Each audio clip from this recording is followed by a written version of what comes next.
Greetings, fellow travelers, and welcome to The Way of the Showman, where we view the world through the lens of showmanship. I am Captain Frodo, and I will be your host and guide along the way. And for those of you who are ardent listeners, checking out the episodes every 2 weeks, or jumping into your car to drive to a far-off gig and listen to the last 5 episodes, you will know that we are on a big journey here in what's called season 4.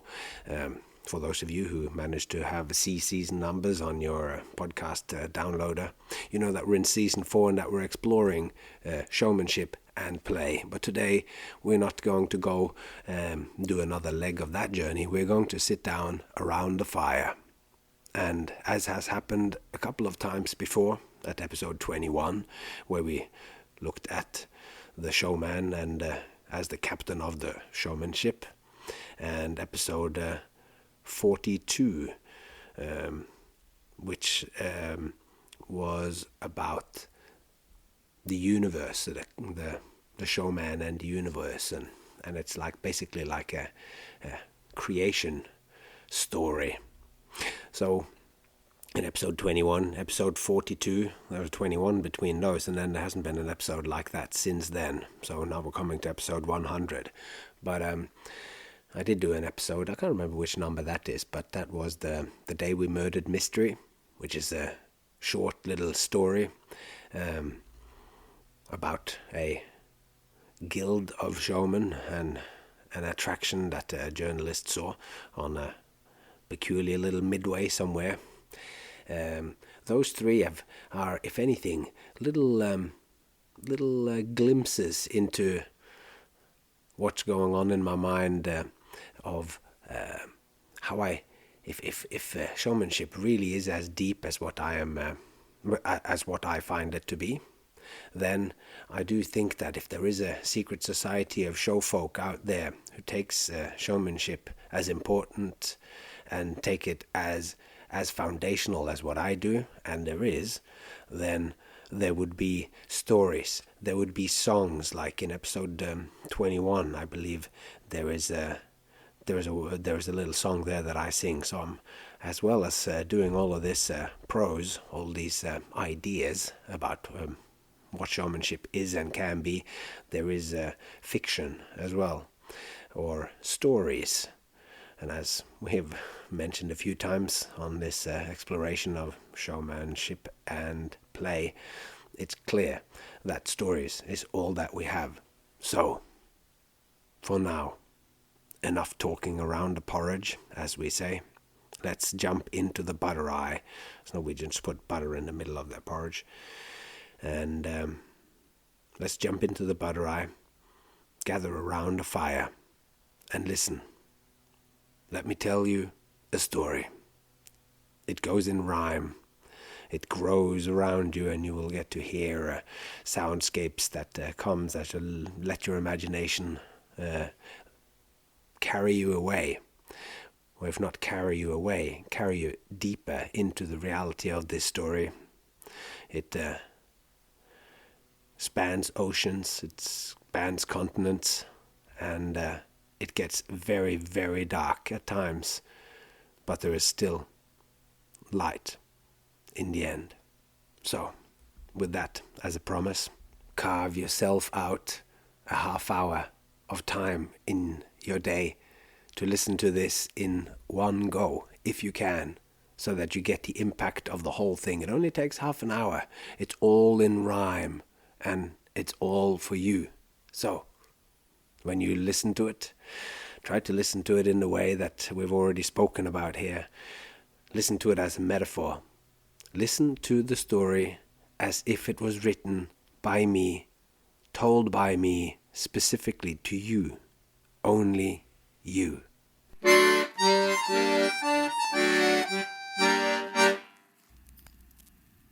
In the faraway land of Hayastan, unfamiliar to the unschooled man, beneath the mountain that once was the port for Noah's Ark, there was a man that made a life as a clown in a circus park.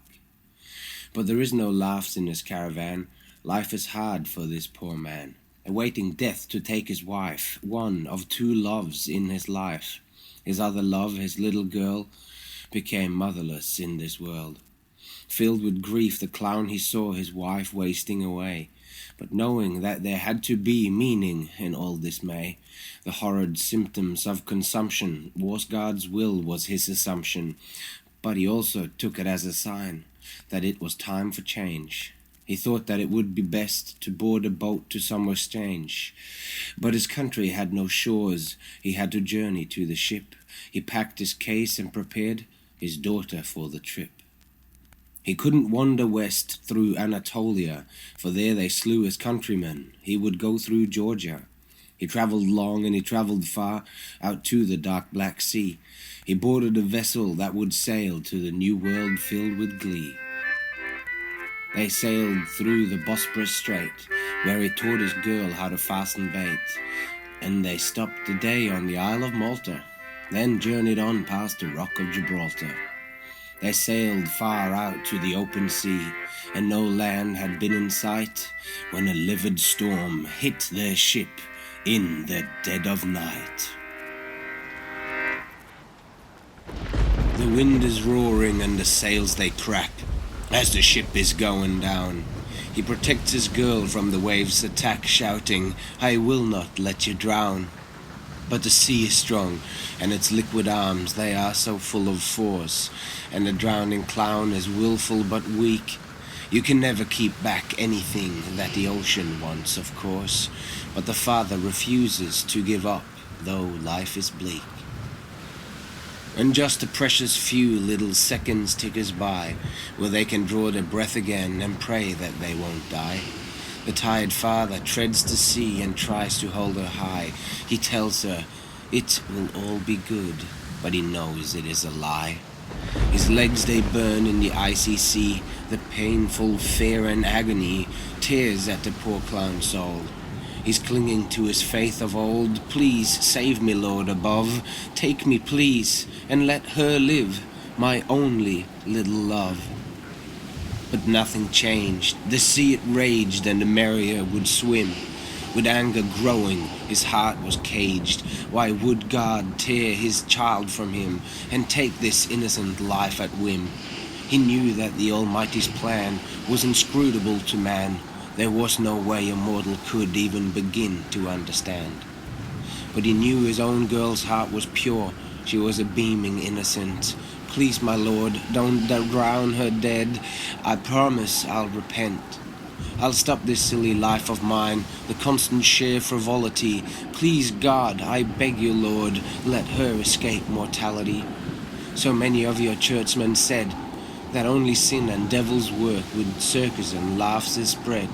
I thought them wrong, I couldn't see that you were only testing me to not trust my own head. A little child, so young and weak, how could you in your wisdom seek such havoc for the meek? He needs a rest so desperately, but the storm is blowing ceaselessly. With a girl's arm around his neck like an anchor from a ship, she shouted in his dripping air with diction like a whip. Please, strong father, hold me fast. I cannot even see the mast. How can we sail to the new world without even a boat? He smiled to calm his little girl whilst struggling to float.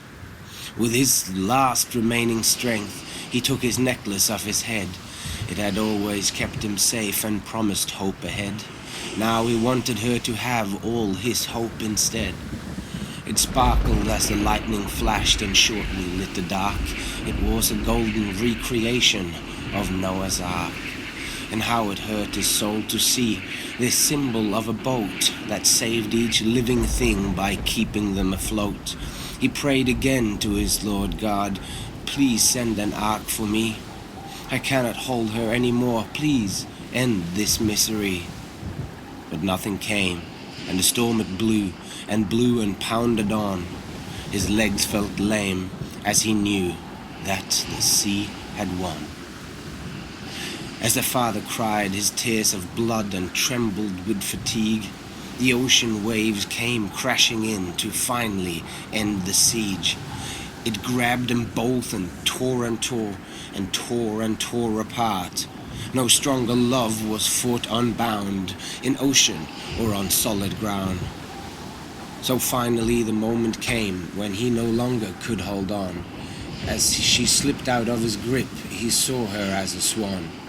The clown, he wasn't strong enough to hold this little girl. Struggling in her flowing white dress, she drifted off. As his fingers lost their grip, he thought he heard her cough. But in his mind his signet love swam on to a better place. It broke his heart to look upon her little drowning face. God had deemed it time, he thought. All his strife had come to naught. The hope that now was left for him, it was rather grim. He wished to go to God as well, so he didn't swim. To his surprise, he woke alive in a narrow berth, and it felt like someone stabbed his heart, and he knew he had no worth. As in a flash it came to him, his girl had left this earth, and he was still around to hurt. He'd rather be under 6 feet dirt. There sat a sailor by his side, he had fallen deep asleep. The clown he turned against a wall to weep and weep and weep. The sailors could not console the clown, and the captain thought as he set the course, perhaps we should have let him drown. They could hardly make him eat or speak, all were wondering about his nose. When they fished him from the ocean blue, he was wearing but a shirt, and in the pocket on the breast they found a round red nose. And the men proposed in jest that the man he was a clown, but when they asked the crying man, he would only frown. The ship it docked at a tiny pier outside a tiny town. As they all disembarked the boat, in this port so damn remote, they waved as the Merrier walked off, dressed only in a gown. He had no place to be or go, but wandering he did. It somehow felt a little better, like his mind would rid itself of pain and be relieved. The walking would be good for him, that was what he believed. But he was almost naked and a stranger in this land, so far away from home. He would need some clothes and shoes if he was to roam. In a corn crop by the little port, he saw a scarecrow standing, waving in the gentle wind with night-dark ravens landing on his outstretched arms in a field between two farms. A scarecrow not repulsing birds is absolutely obsolete. With easy heart the Merrier could the scarecrow's clothes deplete. A stranger in a strange new land, he hoped that he would drown in all the tears that fell from the broken-hearted clown. There was no joy in his heart no more. Without the daughter he adored, he only wished to be ignored. But somewhere deep inside there were a spark that would deter the harrowed soul from finding death. It stopped him seeking his last breath. Even with a broken heart, a man must eat and drink. But it's so hard to make folks laugh when of only misery you think. But soon his belly rumbled even louder than his heart, and he knew that time had come for his displays of mirth to start. In the scarecrow's suit he did decide to present his act on the seaport square. From the look of all the sour-faced men, a show like this is rare round here. He finds a spot he thinks will work and wipes away a little tear. He begins his old routines from home, but finds the acts fall flat. As he does his best to make them laugh, they all shun him like a rat. Moments meant for laughter would be ominously silent. Other moments meant for joy on the brink of being violent. By the culmination of his act, the audience had left. The ancient, lonely Merrier was quite alone, in fact. To stop his hunger, he stole a bread and ate it in the graveyard surrounded by the dead. And so it went for many months. The clown became a thief. To avoid the law, his stays in towns, they all became quite brief. On feet or in a railroad cart, always further south, tormented by his drowning girl, consumed by Neptune's mouth. The dust that blew right through him as he walked the windswept land. Not enough of food to eat, neither fresh nor canned. once almost killed in his sleep by a cotton mouth, on his long and lonesome way, way, way, way down south. Then one day as the clown wandered into town, there was a circus in the square, a tiny little horse-drawn show with a strong man and a bear. The Ancient Merrier walks up like he belongs. He tells the men inside the tent that he is a clown and knows many comic songs. The strong man laughs and tells him straight up to his face, "You, a clown? I doubt that's true. You look like a disgrace." The Merrier, he won't give up. He wants so bad to be on show, on a stage, in their big top. But they won't have him on as a funny man. They don't believe that he can make crowds laugh until they weep. Instead, they see the old poor man as a homeless creep. But finally, he gets a job as a low-paid geek. He gets his board and $2 per week.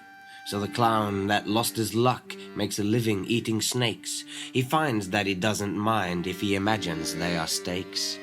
They travel in the horse-drawn carts from town to town, but every village is just as bad. There just ain't no cash around. The shows are empty, but the fairground full of people looking in. And the children look so awfully thin. Trying to get a man to gamble a game he cannot win is a crime as dark as sin. When people starve, then no one wants to see the wild man eat a snake. With enough days without a bite, you have such a bellyache that seeing a man sitting in a pit biting the head right off a snake does not repulse a bit. Then after many weeks of this they arrive into a town. Every river has run dry with deep cracks in the ground. There has been no rain for months or even years, and the sound of crying, thirsty babes fill their dusty ears. The morning as the show should start, the promoter called them round. He was famous for his armored heart. He told them their world it was falling apart. The fat promoter climbed on top, the wagon filled with poles. He raised his hands and cleared his throat to the parched cries of a dancing goat. "There is no money in this town, neither here nor there. All the water has turned brown. We are miles from anywhere." His eyebrows furrowed as he said, "We are sorry to have to tell you this, but the carnival is dead." He took his hat so solemnly off his sweaty head and placed it right before his heart as an example for the crew, but with a face a tad too smug, so the strong man yelled, "Screw you!" But there was no doubt in any mind that the fairground did unwind, and the carnival disbanded when the management ran off. There was many hefty quarrels and plenty fight and scuff before they all went separately out in the world all free. He's stranded now without a job in a one-horse town. He takes a stroll to look around. We know too well that our poor clown was already feeling down. So he sets his course for the only bar to swamp his feelings with a drink, anything to stop him think.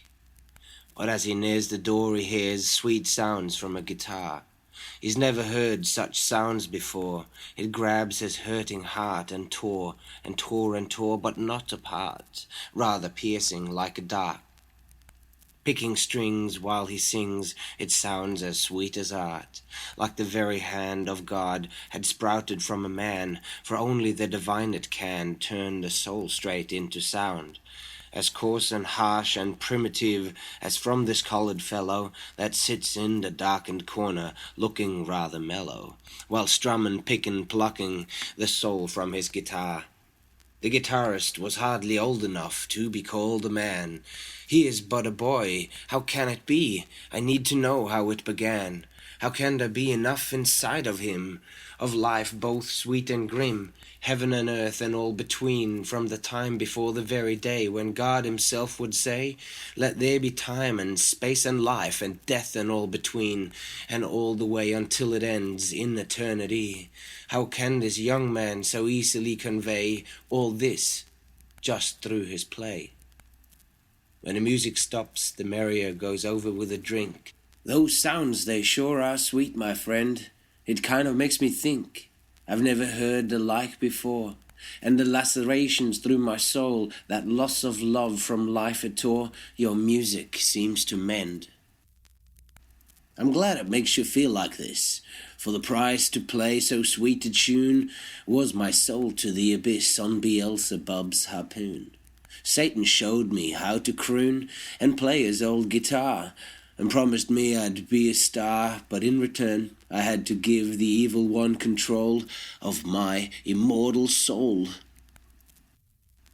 The Merrier he drank his drink and gave it all a good old think. I'll ask the devil to make of me the funniest man on earth. Make my mother the only one to ever have given birth to such a man of mirth.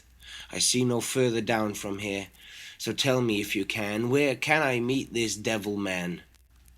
I'd like him to make it so each time I do a show. I'm always met with laughter and never met with frowns. I want him to make of me the ultimate king of clowns. You're sure you know that's what you want? That it's not because you're starved and gaunt that you'll sign away the precious thing, your own immortal soul, just to become a king? Oh, I don't care about my look, or my empty gut or smell. I have hurt way too much to care. I now want to excel, but in his heart he hoped to find a way to keep Beelzebub at bay. Well, then I'll tell you all you need to know. You have to get a crucifix, one that's made of birch. I know there is just such a cross you can steal from that little church. Then you go to the crossroad on the other side of town, just past the hallowed ground where the gallows tree stands black and dead. You have to remember what I said, nothing will work instead. Then place your hands around the cross so it is upside down. You got to stick it in the ground so the Lord's whole head is in. If you put it right way around, you see, your luck'll be running thin. You must be sure his head is buried in the dirt. This is a fact I must assert. The Lord must be made inert. His ears must be covered so he can't hear, and his eyes must be blind so he can't see. Then you'll have to spit and you'll have to swear and carve the skull of a dead man's bones into the bark of a tree. Then you gots to be waitin', because the devil don't come right away. When he comes, you got to pray that you know just what to say, for the devil won't be waitin' for you to make up your mind. If you meet him with your mind unmade, the devil don't care to be kind. The clown gets a wooden cross and plants it upside down. In the center of the crossing roads, the call to hell is sown. The Ancient Merrier stood waitin' in the sun. He put his clown nose on, and transformation had begun. The fool inside crept out from sleep, funny enough to make a grown man weep. But the hours came and went away, and it is hard to clown around all day. He reached into his jacket lining and fished out a flask of rum. It didn't even touch his mind that to drink might just be dumb. Don't dance with the devil drunk, they say. You just won't get your way. He'll say he'll fix your every need as long as he gets to lead. Shuffling round in the wilted grass, he spotted a thing that shone like brass. In the yellow straw by the dusty road, a little lantern gone astray had become a castle for a toad, and he fell on his face to pray. Then he shook the cane-toad king off his throne where he tried to cling. To find a little light to illuminate the dark was just what he did need.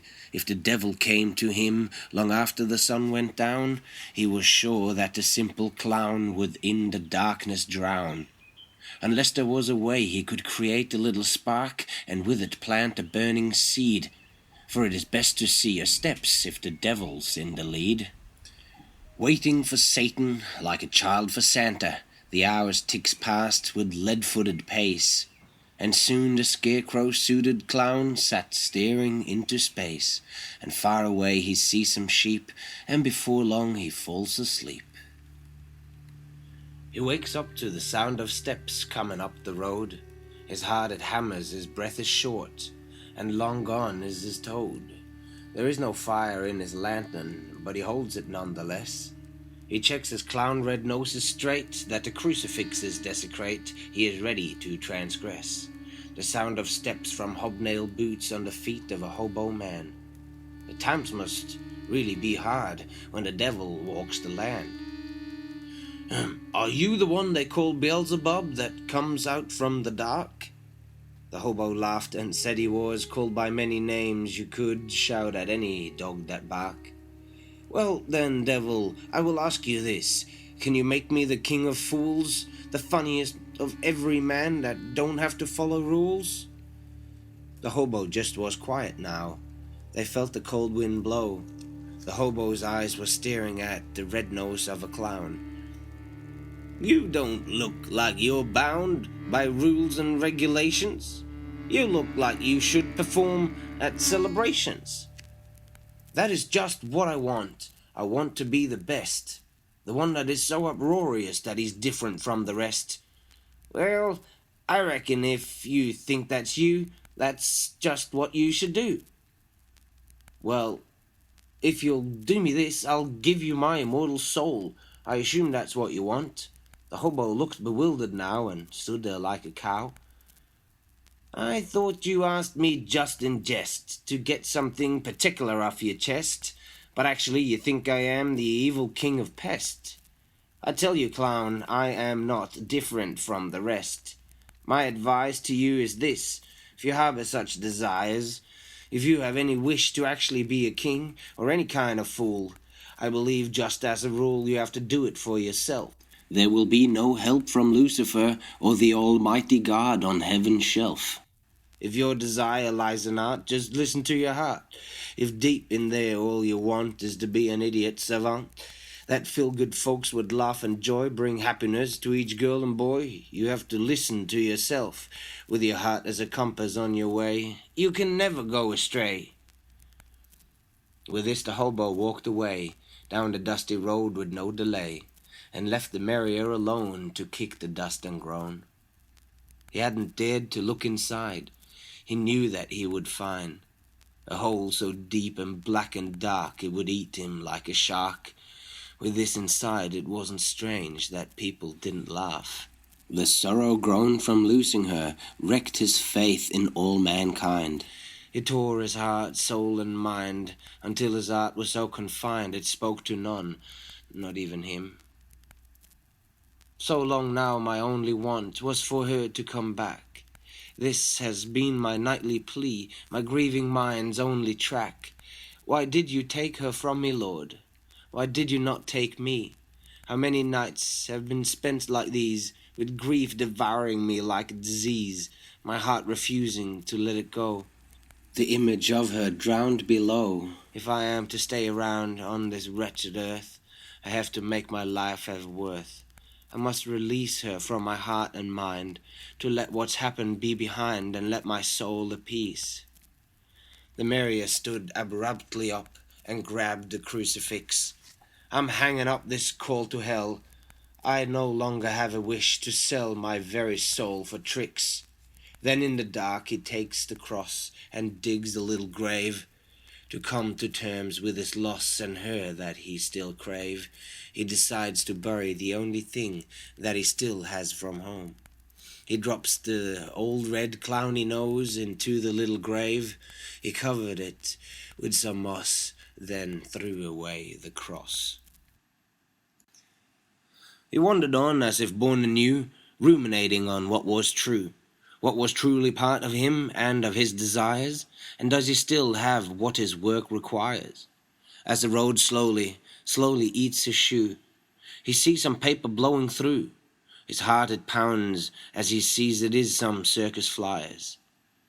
And in that instant the clown he knew, the kind of minds that one finds inside the likes of him, were meant to be suppliers of laughs, thrills, and frivolity to ticket buyers. And there it was so splendidly, standing in a field, its trains and wagons all around, a menagerie and a grand big top so lavishly revealed. It was the greatest show on earth. Here the Merrier could show his worth. This was his perfect chance. So happy was our little clown, he'd dance a little dance. It was the great big circus charity matinee. He heard the proud ringmaster say, Are all the kids from the orphanage here? There was a great big cheer. How about the kids from the hospital? The response not quite as capital, some kids too weak and others broken, but their smiles was their tokens. They never could have loved it more, it made their spirits roar.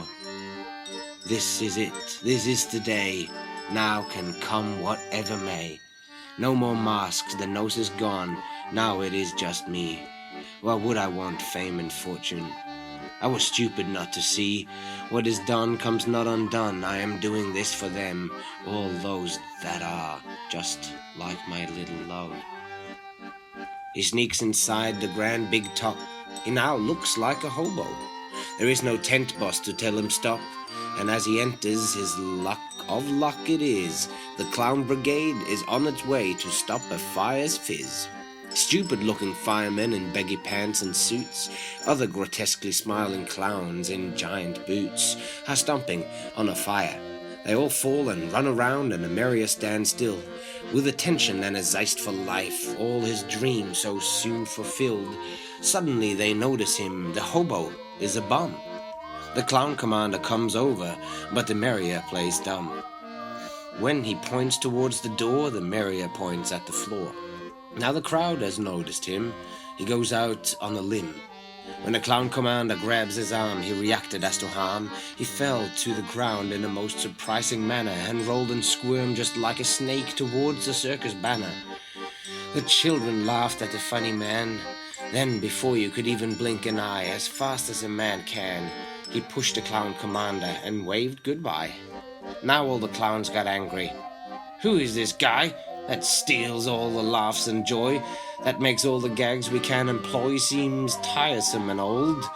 Let's get the freeloader out of here. When we get our funny hands on him, he won't be so bold. The hunt that then ensued in words cannot be told.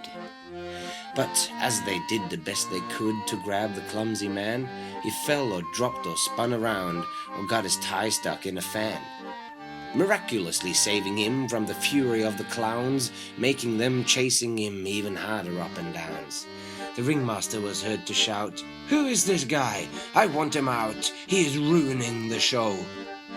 But as the mighty swarm of clowns are closing in on him, his chances they look slim.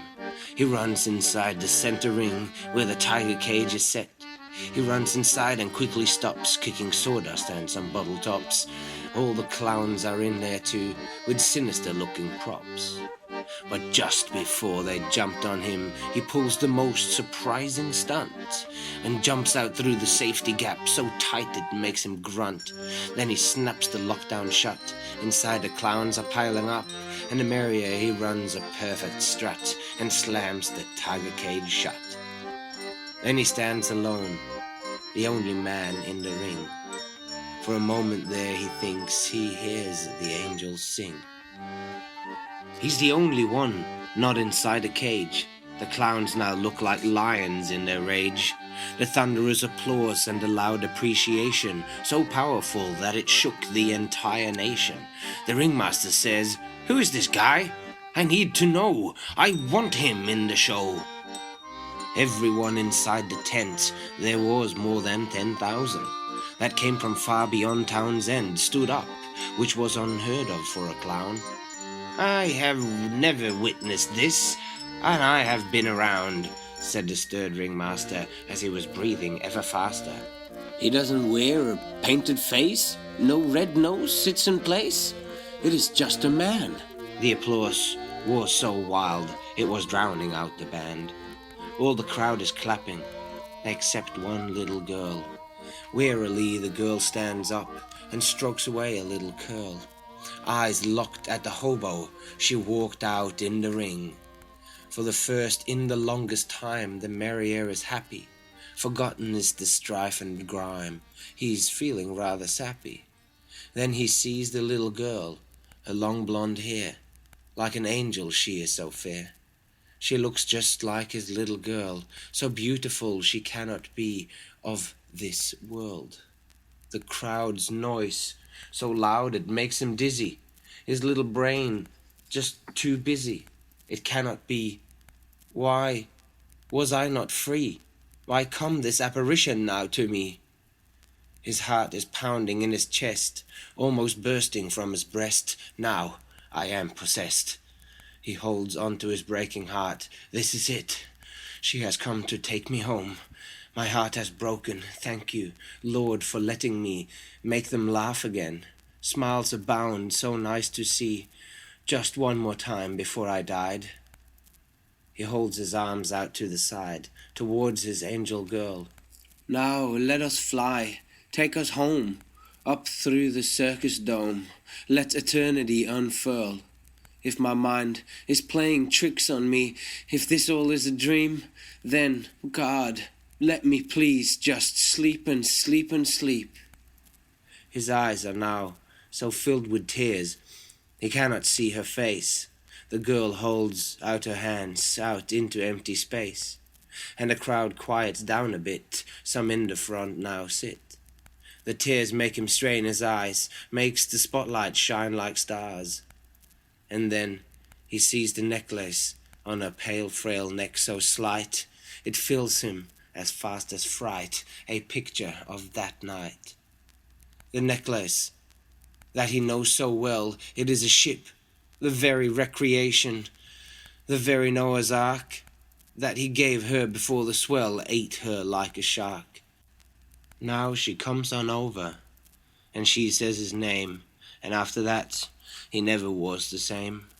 The old man buckles and falls down to his knees. She puts her arms around her dad. Please now, father, don't be sad. You promised me it won't be bad, and now I know it's true. I have so much to tell to you. I clung so long to the broken mast, but please now, father, hold me fast, and never let me go. They said that you would never come, but I always told them no. The father cried and cried and cried. He couldn't make it stop, no matter how hard he tried. He flung his arms around his girl.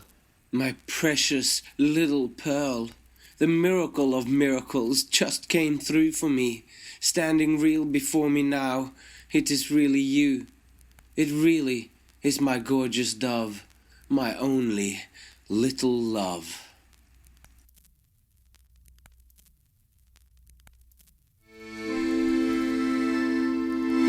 All right. It got dark, but it built itself back up again and ended up with the sweetest ending one could possibly have imagined, I think. At least it was the most sweet ending that I could imagine. So I'm going to leave that there. I recorded that in 2009 in Soho Square in London when I was doing our first stonking season at the Hippodrome before it became a casino in Leicester Square. And it really was the season that put La Clique, as we were called at that time, on the map. And I had been writing this epic poem. I was first struck then by how Caliope is both a steam organ that's played along the midway, but it is also, Caliope is also the Greek Muse for epic poetry. So I thought that there was some sort of link here between this being about the heart and soul of the carnival as shown through one man and his struggle to organize his family. And this is also this years before I became a father myself, so it's purely imaginative, not based on true story, but it is based on imagination, and it's an reciprocal relationship between me and also the words as the rhyming is driving me into all sorts of different parts of the story that I might not have gotten to. And how I chose the different things, who knows? And did I know that it was going to end like this? No. I started writing and I didn't know where it was going to go. And I wrote the different sections at different times. And then whilst traveling in Spain with my wife, we were sitting on the ruins of some old fortress or something. And we were sitting and talking, and all of a sudden I knew what the ending would be. And it's the ending that you have just heard. So, thank you so much for listening. I hope you managed to listen. as if it was written for you, because it was. It was written to have resonance and to be deep and to be like the showman's manifesto, be quite simple on the surface, yet dealing with possibly the biggest themes there is. So, yet again, I would like to ask you to, if you haven't already, subscribe to this here podcast. It would make me very happy to see that you have clicked that follow and subscribe button on your whatever your podcast feed is, and thus be notified with each exciting new installment of The Way of the Showman. Get it hot and fresh while it's there, like a freshly baked cinnamon bun into your phone. It would make me very happy, and apparently it's just the kind of thing that might allow the algorithm to find me a little bit more, to see that people are so excited that they actually have the episode come up on their phone. So, I hope you're gonna do me that favor until next time. So, speaking of until next time, that is all that I have to say for today. So, until next time, take care of yourself and those you love, and I hope to see you along the way. And also I hope that we're going to be following each other along for maybe another 100 episodes.